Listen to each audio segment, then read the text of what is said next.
The title of this video is Your Real Purpose in Life, Enlightenment and Your Evolution. Many people have asked, what is my purpose and my mission in life? And while there may be many choices or roles to play, such as a gardener, nurse, salesperson, carpenter, clerk, computer specialist, musician, artist, there's really only one overriding purpose that supersedes all the others, and that is awakening to who and what you are. This is also called liberation, because when you have clarity on who and what you are, you also have a sense of freedom from suffering and struggling, and life has much more of an automatic positive flow. This is also called self-realization, because you come to realize and know the depths of your soul, and you have all the fulfillment and happiness that you have been asking for and seeking. It is a state of internal peace, a very deep peace, love that is unconditional, and a sense of everything being complete.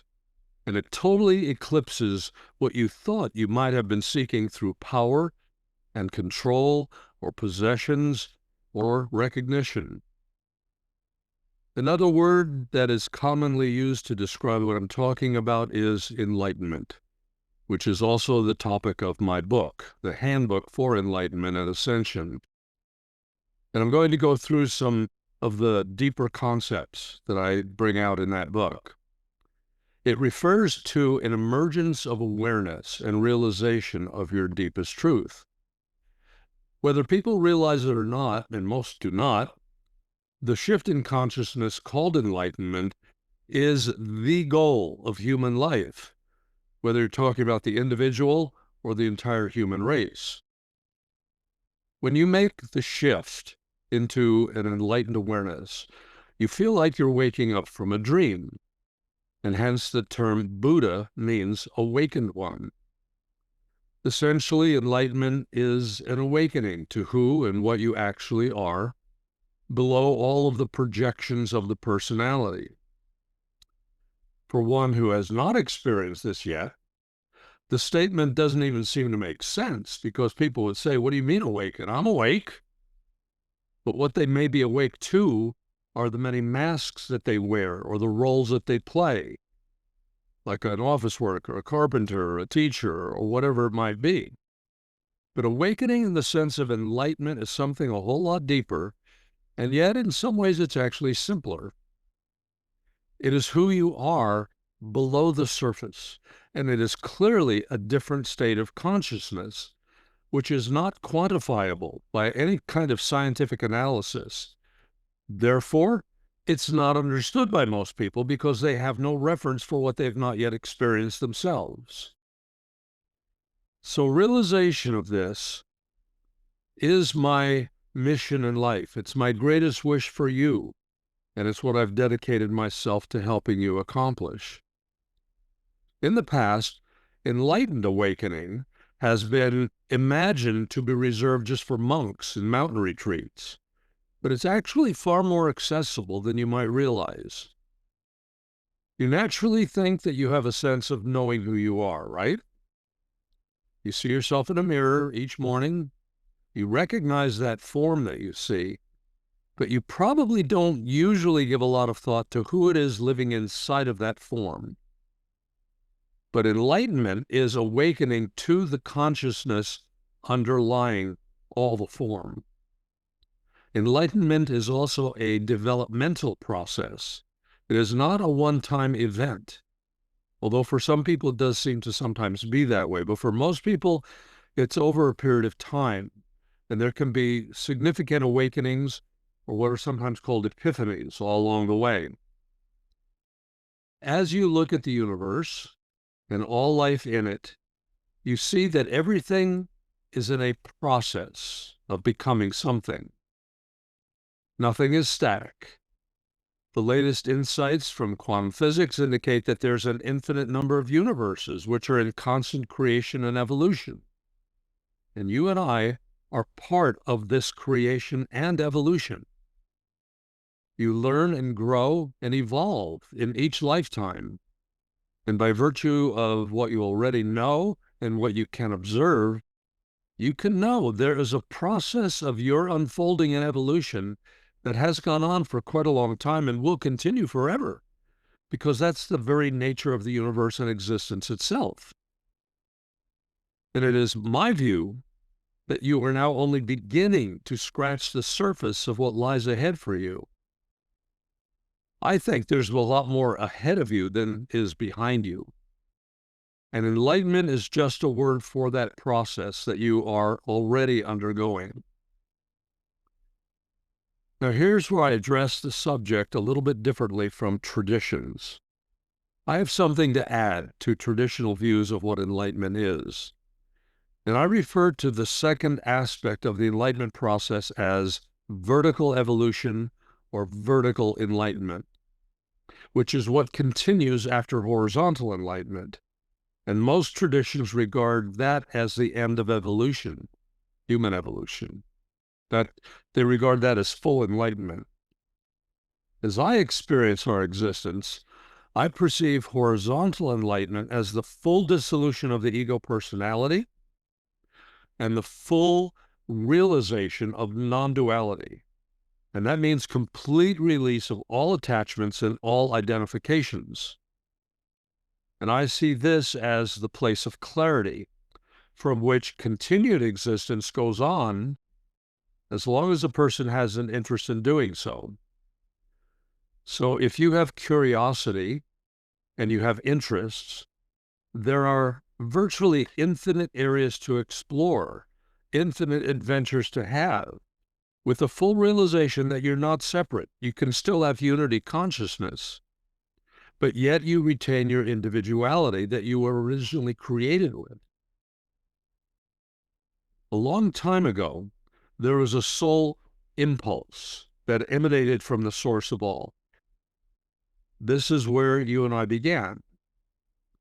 From your creation, which was birthed out of an ocean of love, you began a long journey of many lifetimes that carried you into forgetfulness of your origin.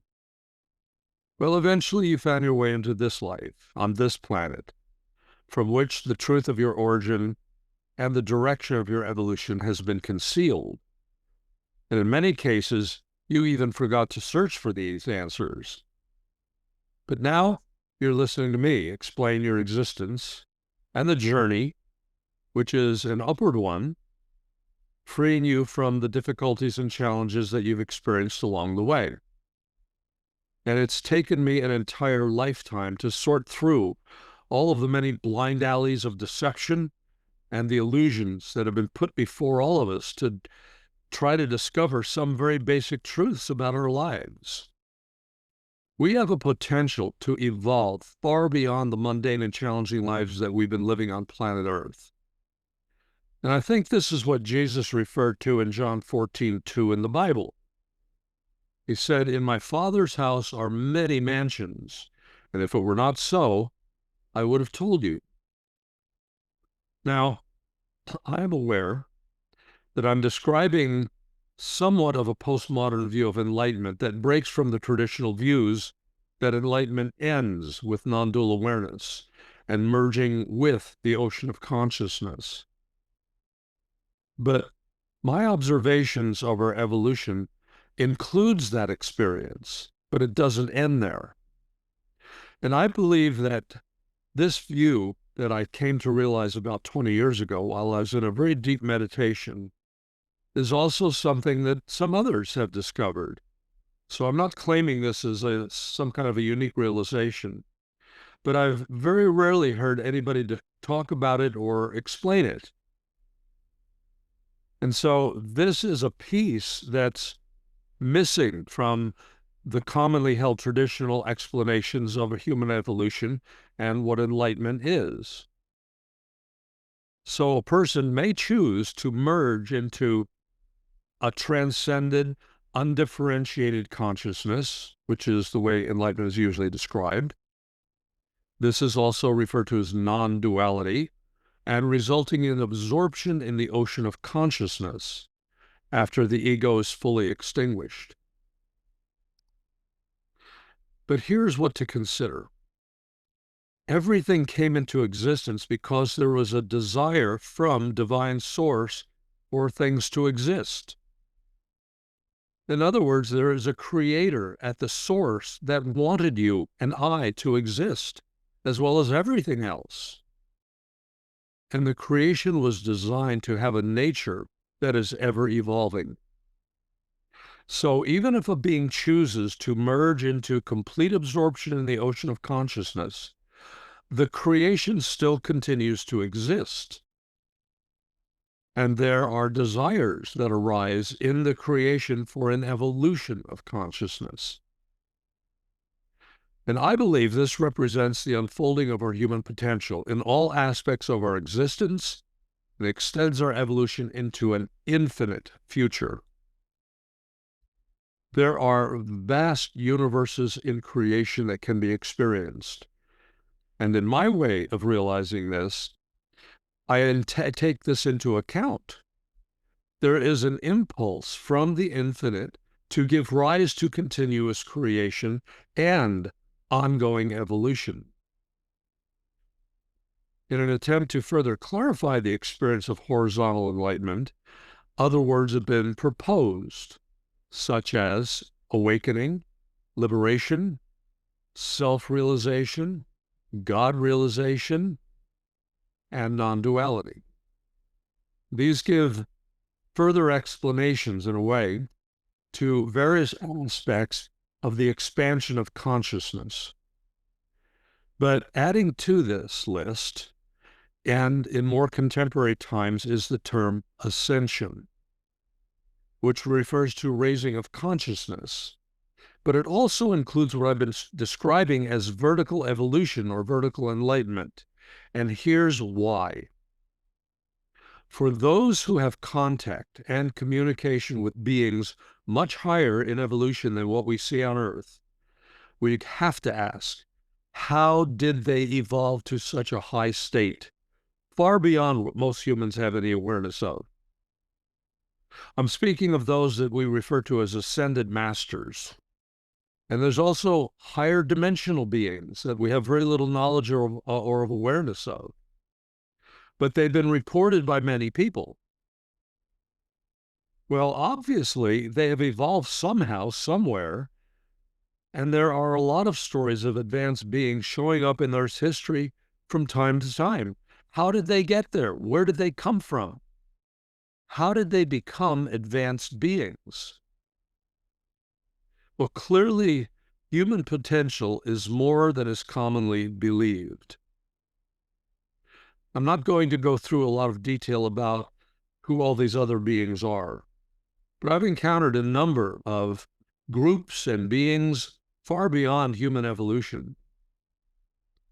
And I asked that question, where did you guys come from? How did you get to be where you are? How did you evolve that way? And in many cases, it has been over a very vast expanse of time. So basically, you see the world through analytical thoughts, opinions, memories, perceptions, prejudices, conclusions, and then ultimately beliefs. And you are convinced that what you believe is reality. But there really is no way to perceive the reality of this world with five senses.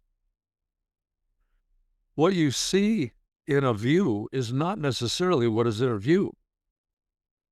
You see what you perceive through filters of your memories and beliefs. What you're really seeing are interpretations and opinions. So you see a world with buildings and trees and people and mountains and oceans, and you are aware of time. But what you perceive is not all of what is. It's just part of a picture that you attach a meaning to. But there is an underlying reality. And what you see are actually projections of consciousness. Some scientists are now saying that you live in a hologram projection. They say it's somewhat like the Matrix in the movie with the same name. Your five major senses perceive aspects of the hologram, and then you interpret these perceptions based on your knowledge and your experiences. If all you perceive is a hologram type of a projection, then the question becomes, what if anything is real? From an Enlightenment perspective, everything is an illusion, and the five senses were designed to operate in the illusion as if it were real. And yet, the five senses are limited. For instance, what a person is able to see is limited to the visible spectrum, and yet there's a whole lot more than what we see with our eyes. You don't see ultraviolet or infrared, but they're there. There are some who claim that eagles can see objects the size of a rabbit from 2 or 3 miles away. That's far beyond what humans are able to see. But what you don't see doesn't mean it isn't there. The senses also tell you that you are separate from everyone and everything else. But if this is true, how then do you explain quantum entanglement, where two items vastly far apart from each other are linked so that what happens to one is experienced simultaneously by the other, even if there are thousands or millions, or scientists will say even billions of miles separating them? Well, metaphysics says nothing is separate, but you experience an illusion that everything is. So it must be a matter of perception and interpretation. Now, here's an analogy. Take the example of water. You pour a cup of ocean water into the ocean. What happens to it? It merges into the ocean of water. But water has an interesting quality. It can be frozen like an ice cube, and it becomes hard and separate and independent. But then it melts, and it becomes fluid water again and merges back into the ocean. Another example using the ocean are waves in the ocean. They arise and they have a separate existence, but then they merge back into the ocean. They appeared to have a separate existence for a little while. They had a shape, they had a form, they were in motion, or at least they appeared to be. They even enabled people to surf on them and ride the wave. But they actually never left the ocean. And yet, while you are perceiving the waves, they appear to be separate and distinct. It is actually you perceiving a separate existence limited by your senses. So you are a perceiver. Self-realization is seeing a reality that underlies the limiting perceptions. It's seeing a bigger picture rather than being caught in the limited picture that's just perceived by your eyes. So day to day, you're normally watching the stories of life, like movies, and you form perceptions and conclusions about what you see and experience. And the movie is like a wave. It is many still frames, all connected together, each of them frozen in time. And none of the waves or frames in the movie projector are moving. They're all really still pictures. You just think they're moving. The waves are not going anywhere. You just perceive they are. With enlightened awareness, you perceive everything entering manifestation nanosecond by nanosecond. Creation is a continuous process of recreation, instant by instant. And sometimes people report experiencing that in meditation, that existence is blinking in and out of existence based on the perceiver, the projector, the one holding the thoughts and projecting the thoughts. And This being the case, it explains how reality can be altered by your thoughts and intentions.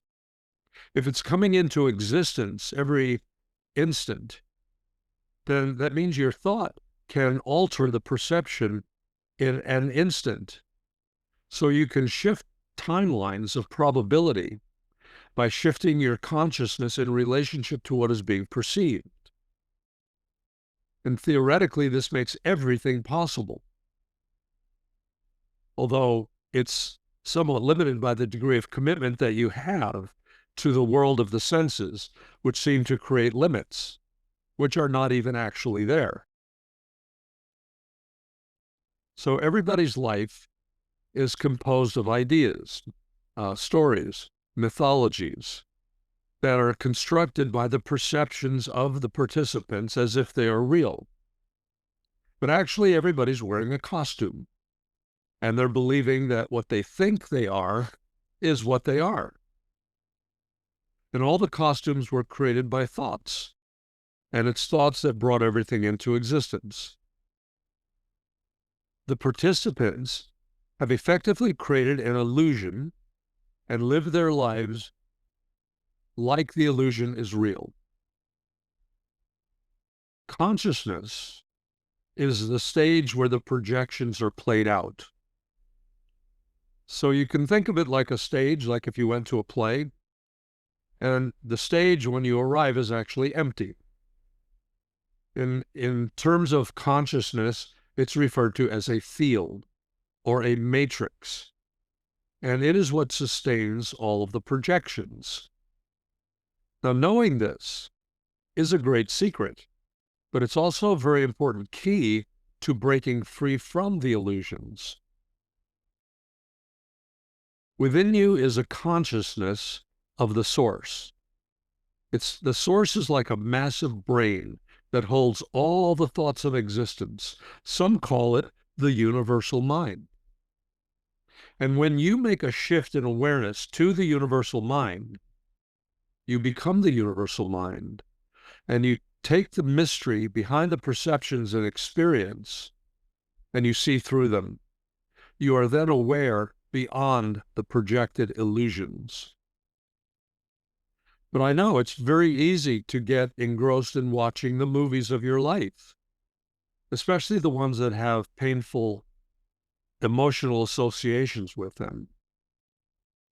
And so you forget that you are sitting in a movie theater watching a movie. What we call self-realization is being liberated from these illusions. So you realize, oh, I'm just in a movie theater and I'm watching a movie. You are aware of being aware. And as you then look out into the universe of creation that's all around you and everything that you have in your life, you see that everything is a projection into a quantum field. And the quantum field is space with no space, because it is actually only in consciousness and in awareness. That might be one you have to absorb and think about a little bit. There's really only a single point of consciousness, and in that point of consciousness is held the entire creation. The images, the props, and the people are all there. Where did they come from? How'd they get there? Basically by people thinking and believing in their existence. And when you shift behind the illusions and you see everything as just a projection, this gives you an enormous control over the nature of the projections. This is how the beings I mentioned a little earlier became so evolved. Historically, there are a lot of beings that had incredible capabilities. And they got to the point where they were able to see beyond the illusions.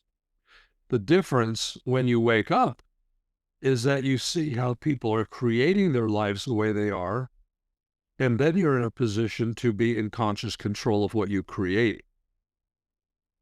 So life is what we call the theater of your ego personality and your soul.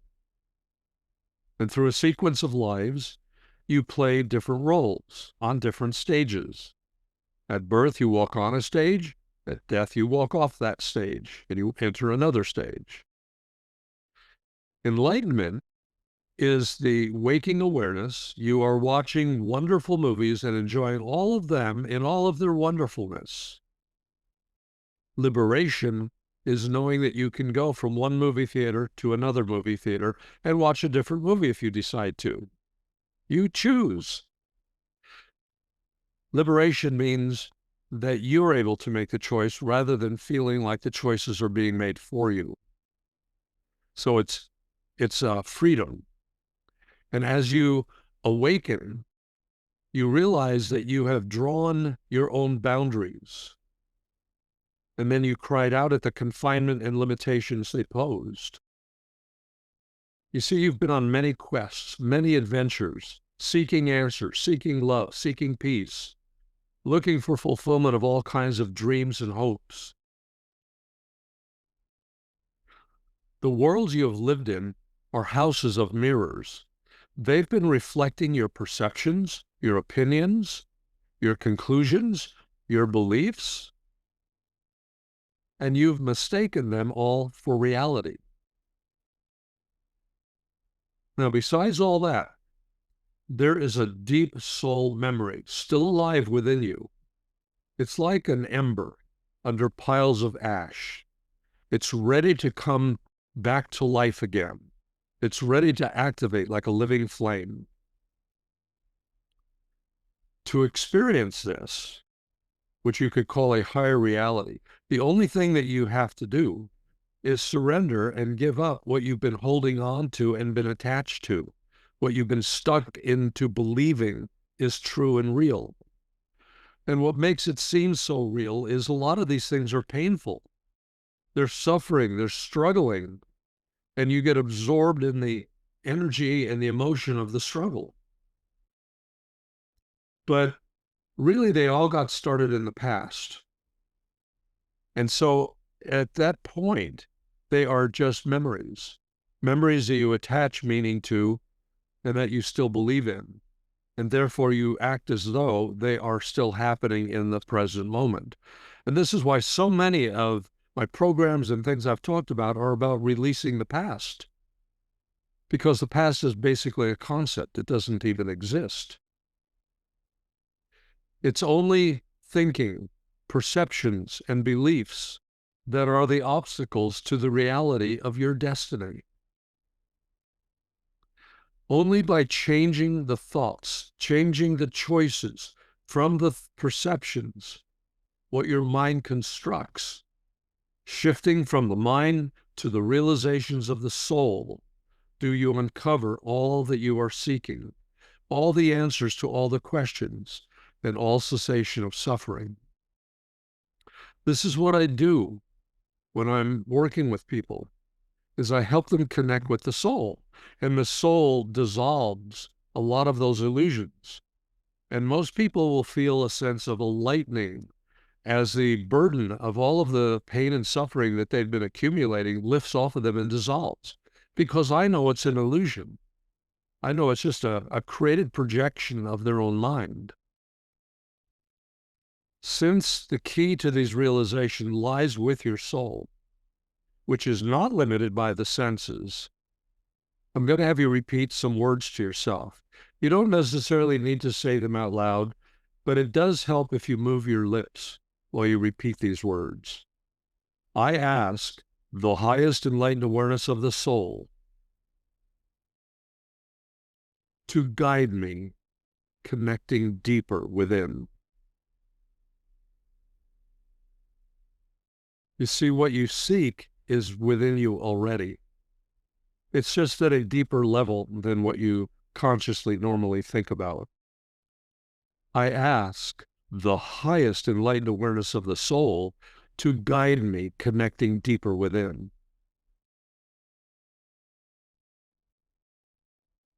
I ask the highest enlightened awareness of the soul to emerge more and more through my body and feelings.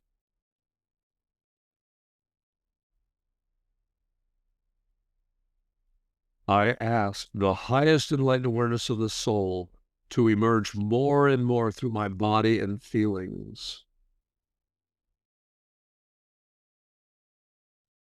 And the next one is the one that started me on the discovery of the soul many years ago.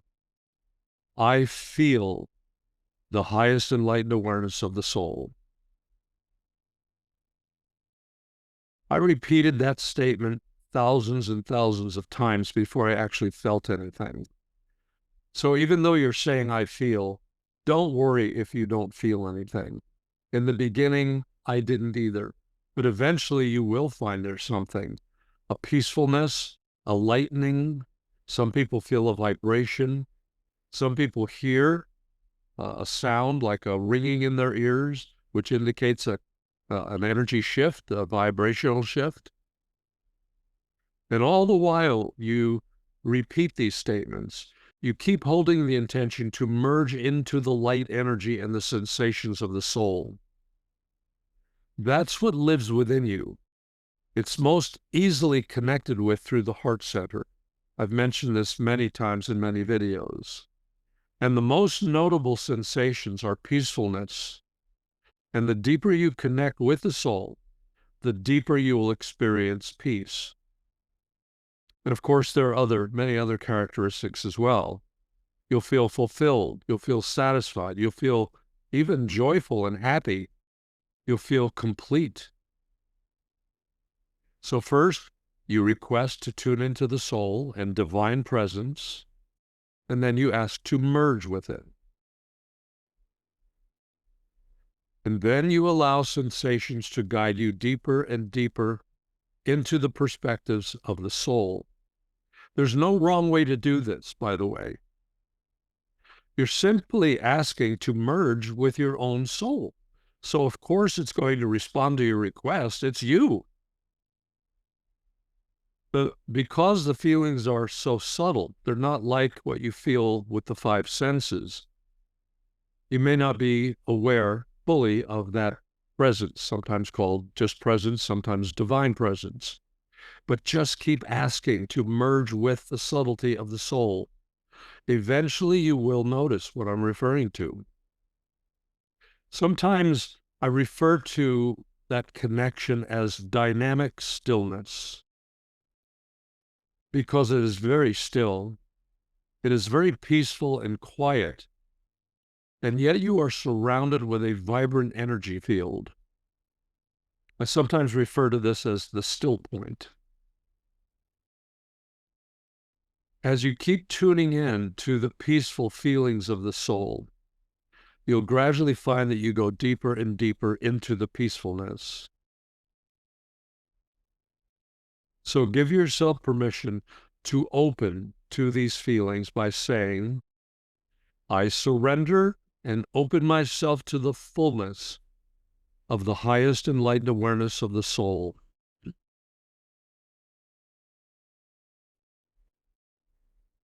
I surrender and open myself to the fullness of the highest enlightened awareness of the soul.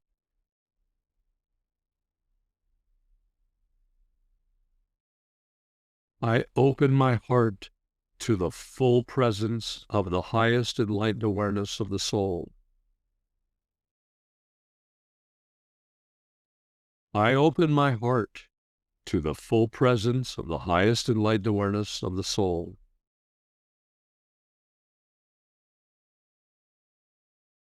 And one of my favorite ones, I feel my soul in my heart.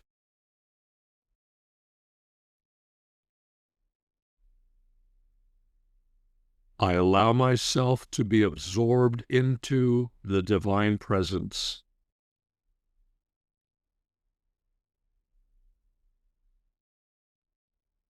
You already know the answers lie within you. You already know the source of love lies within you. You also innately know that your life has been guided. The presence of your spiritual connections are there. They are alive within you. And now you're awakening to this. So now make an internal request to fully integrate all that you've covered in this session. You could word it this way. I ask all of this session to fully integrate in and through me. I ask all of this session to fully integrate in and through me. Completely into every fiber of my being. Now bring all of your energies and awareness into present time simply by saying, I now call my body, mind, and spirit into present time. I bring myself to here and now. And then gently open your eyes if they have been closed and stretch out into a new awareness. Take this beautiful awareness and process with you. And I look forward to joining you the next time.